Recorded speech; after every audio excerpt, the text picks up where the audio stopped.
മഹാനായ ഇമാം നബവി റളിയല്ലാഹു അൻഹു 45 കൊല്ലമാണ് ദുനിയാവിൽ ജീവിച്ചത്. 45 കൊല്ലം. എത്ര കിതാബുകൾ എഴുതി, സമയം കൃത്യമായി ഉപയോഗപ്പെടുത്തി 45 കൊല്ലം കൊണ്ട് ഡസൻ കണക്കിന് കിതാബുകൾ എഴുതി. മഹാനായ ഇമാം ഷാഫി റളിയല്ലാഹു അൻഹു 54 കൊല്ലമാണ് ദുനിയാവിൽ ജീവിച്ചത്. 54 കൊല്ലം. ഈ 54 കൊല്ലത്തിനിടയിൽ ഇമാം ഷാഫി റളിയല്ലാഹു അൻഹു ലോകത്ത് നടത്തി വിപ്ലവങ്ങൾ എത്രയാണ്? വിജ്ഞാനം കൊണ്ട്, അറിവ് കൊണ്ട്, ഇബാദത്ത് കൊണ്ട് സജീവമാക്കി 54 കൊല്ലം. നമ്മൾ പലർക്കും 60 വയസ്സായി, 50 വയസ്സായി, 40 വയസ്സായി, 30 വയസ്സായി. എന്താണ് നമ്മൾ ചെയ്തത്? നമ്മുടെ ദുനിയാവിലേക്ക്, നമ്മുടെ ആഖിറത്തിലേക്ക് നമ്മൾ എന്ത് ചെയ്തു വെച്ചു? വളരെ ഗൗരവത്തോടെ ചിന്തിക്കേണ്ടതില്ലേ? ഇമാം ഷാഫി റളിയല്ലാഹു അൻഹു നൂറ്റാണ്ടുകൾക്ക് മുമ്പ് മരണപ്പെട്ടു പോയി. ആ ഇമാം ഷാഫി റളിയല്ലാഹു അൻഹുവിനെ ഇന്നും നമ്മൾ ഓർക്കുന്നു. ഇമാം നവവി തങ്ങളെ നമ്മൾ ഓർക്കുന്നു. ഇമാം അഹ്മദ് റളിയല്ലാഹു അൻഹു ഓർക്കുന്നു. എന്തുകൊണ്ട്?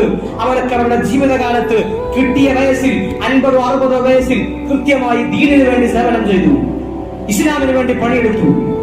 നമ്മൾ നാളെ മരിക്കും. ഒരു 10 കൊല്ലം കഴിഞ്ഞാൽ നമ്മളെ ഓർക്കാൻ നമ്മുടെ മക്കൾ പോലും ഉണ്ടാവില്ല, നമ്മുടെ പേര് പറയാൻ നമ്മുടെ പേരക്കുട്ടികൾ പോലും ഉണ്ടാവില്ല. ആ ഒരു അവസ്ഥ നമുക്ക് വരേണ്ടതുണ്ടോ? ദീനിന് വേണ്ടി പണിയെടുക്കണം, പള്ളിക്ക് വേണ്ടി പണിയെടുക്കണം, മദ്രസയ്ക്ക് വേണ്ടി പണിയെടുക്കണം. ആളുകൾ